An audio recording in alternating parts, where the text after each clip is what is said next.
Okay, I think the bells have stopped. And so basically, I'm going to move things along quickly by saying that thank you for all coming here right now.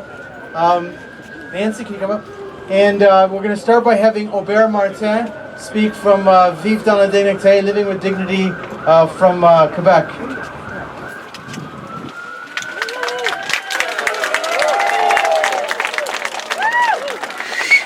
Merci d'être là.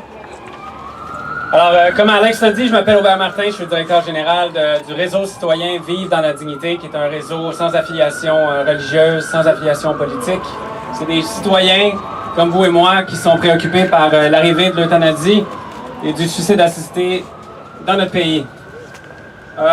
Certains vont se demander pourquoi on est ici aujourd'hui.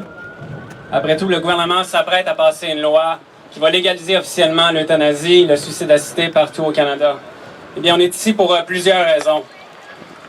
D'abord, on est ici pour dire encore une fois que notre société s'apprête à commettre une erreur monumentale qui va déformer notre regard sur les autres et qui va empoisonner nos relations entre nous.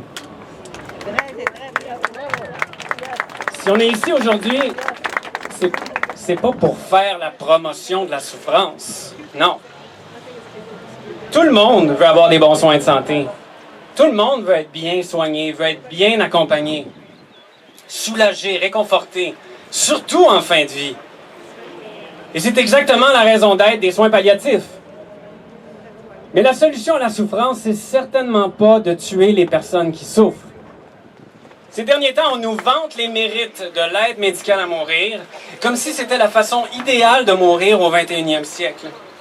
Eh bien, aujourd'hui, on est ici pour dire que chaque demande d'aide médicale à mourir, eh bien, c'est au contraire un échec de notre société qui n'a pas réussi à prendre soin de quelqu'un et à s'en occuper. Bravo!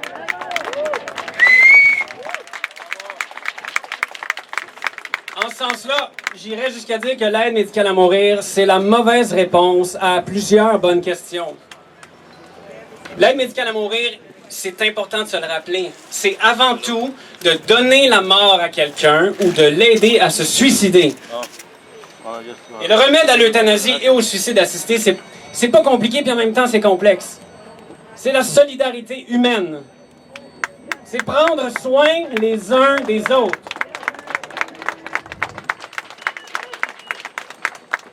Vous savez, derrière les mots compassion, choix, autonomie, il y a la réalité.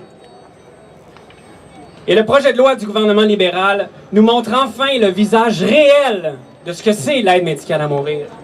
Parce que pour pouvoir légaliser l'aide médicale à mourir, le gouvernement va être obligé, et je cite le projet de loi, de créer des exemptions à l'égard des infractions d'homicide coupable, d'aide au suicide et d'administration d'un produit, d'une substance délétère. Autrement dit, le gouvernement va donner des permissions spéciales à des médecins, des infirmiers, des travailleurs sociaux et à d'autres personnes pour qu'ils aient le droit de tuer, d'aider à se suicider et d'injecter du poison aux personnes qui souffrent.